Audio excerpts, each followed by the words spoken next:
The room was tense before a single word was spoken. Cameras rolled, pens hovered above notepads, and a hushed silence draped itself over the hearing room like a heavy curtain. Then Rick Scott leaned forward, his voice sharp, his words dripping with condescension. His challenge wasn't a question.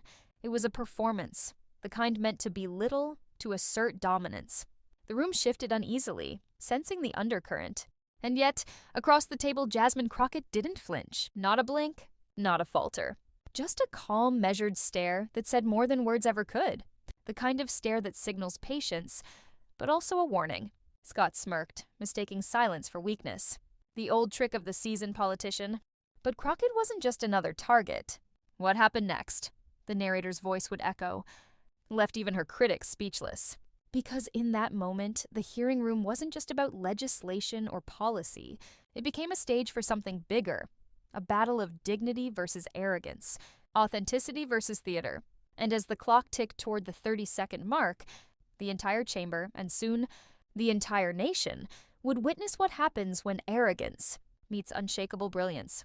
But this wasn't just another political clash. In the next 30 seconds, the entire conversation would change. This wasn't just any hearing. On paper, it was about accountability, a debate on fairness, justice, and the direction of the nation's values. But beneath the surface, it was about something more. The clash between an entrenched, old guard figure and a rising voice, who refused to be dismissed. Rick Scott framed himself as the veteran, the seasoned, political warrior unafraid to talk down to a younger, black woman in public. To him, this wasn't a fair debate. It was supposed to be an easy takedown, a performance for the cameras where he would emerge unscathed and dominant. His challenge dripped with that assumption that Crockett would stumble, fumble, or retreat under pressure. But that's what he miscalculated. Because Crockett wasn't just representing herself. She carried into that room the weight of those who had long been dismissed, interrupted, or silenced. Her presence, her voice, her poise, they all embodied something larger. The stakes weren't confined to the marble walls of the hearing chamber. Viewers at home, progressives watching online, immigrant families, young voters hungry for authenticity, they saw themselves in her. They felt the tension building. They knew what was at risk. And when Scott pushed harder, the clash escalated beyond policy or politics. It became personal. It became generational. It became ideological. The audience leaned in. Phones started recording. Twitter timelines stood ready to erupt. The clash didn't stay confined to the hearing. It was about to explode across the nation. To understand the weight of this clash, you have to understand who Rick Scott is. A man polished by decades of political theater, molded by boardrooms and backroom deals, and hardened by a career where arrogance often passed for confidence.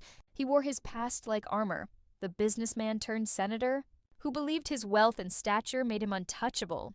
But underneath that glossy resume lay a record critics could never forget. Controversies that followed him, accusations of corruption, profiteering, and tone-deaf dismissals of ordinary people's struggles. To many, Scott wasn't just a senator. He was the embodiment of an old political class that believed power meant never being held accountable. His strategy was simple: use dominance as a shield, talk over opponents, dismiss questions with a smile, twist challenges into traps. He had perfected the art of belittling. And on this day, in this hearing, he thought he could recycle that tactic once more. To Scott, Crockett wasn't a threat. She was an obstacle to be swatted away, a soundbite to be controlled. He leaned in with the same arrogance he always had, underestimating the fire sitting across from him. But arrogance, history has shown, only works until it collides with someone who refuses to play by the old rules. And Jasmine Crockett wasn't there to play. Because arrogance only works until it meets someone who refuses to bow. Jasmine Crockett didn't come to politics through privilege. She came through grit, through struggle, through the long, winding path of someone who had to fight for every inch of space she stood on. A civil rights lawyer, an advocate, and a truth teller. Crockett built her career by standing firm in rooms designed to intimidate her. Her sharp wit and unshakable poise weren't accidents. They were survival tools.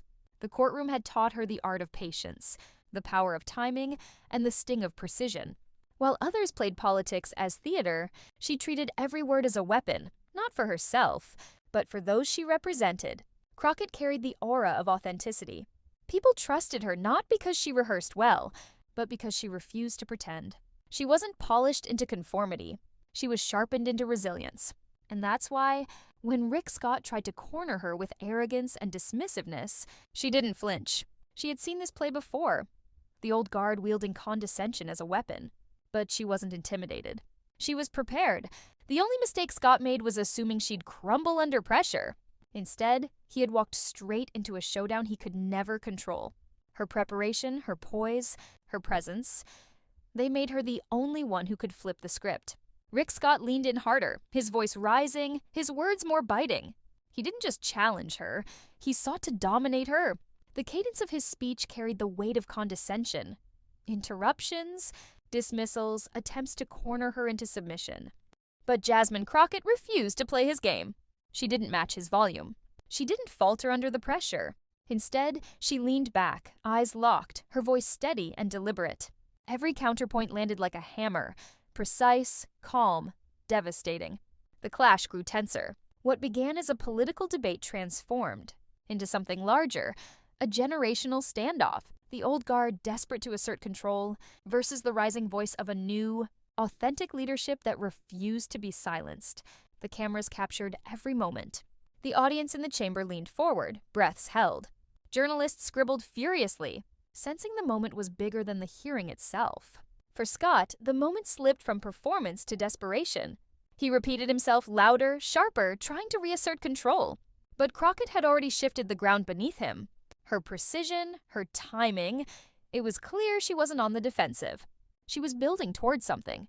The silence that followed each pointed remark was heavier than Scott's words. He was losing not because he lacked volume, but because she commanded the room with truth. And then, in one unforgettable moment, Crockett unleashed the words that changed everything. It happened in less than a minute, but it felt like an eternity. Jasmine Crockett leaned forward, her voice steady, her cadence deliberate. She began by dismantling Scott's argument piece by piece, exposing the cracks in his logic. She didn't rush. She let the silence breathe between her words, forcing the weight of each point to sink in. "Senator Scott," she began, her tone almost disarmingly calm. "What you've just said might sound convincing in a soundbite, but it falls apart the second we compare it to reality." Gasps rippled through the chamber. She pointed out the contradictions, the hypocrisies, policy failures he himself had championed. Each line was a trap, and Scott walked right into them, stammering as he tried to defend himself. Crockett didn't raise her voice. She didn't need to. The evidence spoke louder than volume ever could. Pauses became her weapon. Questions became daggers. "So tell me," she asked, eyes fixed on him, "if you truly believe in accountability, why does your record read like an instruction manual in avoiding it?" The audience erupted. Murmurs swelled into gasps. Reporters' fingers flew across keyboards. And online, hashtags exploded. Clips of her dismantling Scott spread across Twitter, TikTok, and Instagram within minutes. Scott's confidence evaporated. His smirk cracked into hesitation, then panic. He fumbled for words, his carefully rehearsed dominance unraveling. The room belonged to her now. And then came the line that would echo far beyond the chamber, the one destined to headline news cycles and trend across social media. "Senator, if arrogance were a policy, you'd be its sole sponsor. But here, facts still matter, and I came with plenty." The chamber erupted into applause. That was it, the mic drop. Rick Scott sat back, visibly shaken. The challenge he thought would humiliate her had instead turned him into a cautionary tale. And as the applause swelled, America knew they had just witnessed a moment that would be replayed for years. The hearing ended, but the moment had just begun. Within minutes, social media was ablaze. Hashtags like "Dumped Crockett Clapback" and "Rick Scott Regret" climbed the trending charts. Clips of her precise takedown were posted, reposted, and memeified with captions like "30 seconds is all it took." Commentators on cable news replayed the exchange on loop, each one highlighting how seamlessly she dismantled his arrogance. Activists called it a victory for authenticity. Celebrities chimed in, praising Crockett's poise and sharpness. This is what leadership looks like. One tweet read, already amassing thousands of retweets. For Scott, the ridicule was swift and merciless. Headlines painted him as rattled and unprepared. Editorials criticized his arrogance, noting how easily it crumbled when tested by truth. The very trap he thought he had set became the cage that held his embarrassment. Meanwhile, Crockett's star rose higher. What was once just another hearing became her defining viral moment. For many, it wasn't just that she won, it was how she won. With composure, with brilliance. With a mic drop that validated every viewer who ever felt dismissed or belittled. America didn't just watch, America celebrated. Because this wasn't just a debate win, it was a cultural moment, a collective vindication. At the end of it all, this moment was about more than Crockett versus Scott. It was about the eternal clash between arrogance and authenticity, noise and truth. Rick Scott came armed with condescension and dominance. He believed power meant control, that speaking louder meant winning. But Crockett revealed something deeper, that true strength doesn't come from volume, but from clarity. Her response wasn't just a rebuttal, it was a reminder that dignity is the ultimate weapon against arrogance, that facts will always pierce through noise, that authenticity, when held with courage, will silence even the most seasoned performers of political theater. For progressives, immigrants, marginalized voices, this was validation. Validation that someone who looked like them, spoke for them, stood tall for them, could dismantle the arrogance of the old, guard with nothing but brilliance and composure. But for America as a whole, it was something even bigger. It was a lesson in what democracy should be, a place where truth matters, more than performance, where voices can't be silenced by wealth or status, where justice belongs to those who refuse to bow. Jasmine Crockett didn't just win a debate. She reminded the country that arrogance always falls before authenticity, and in that reminder, she left a nation not only stunned but hopeful.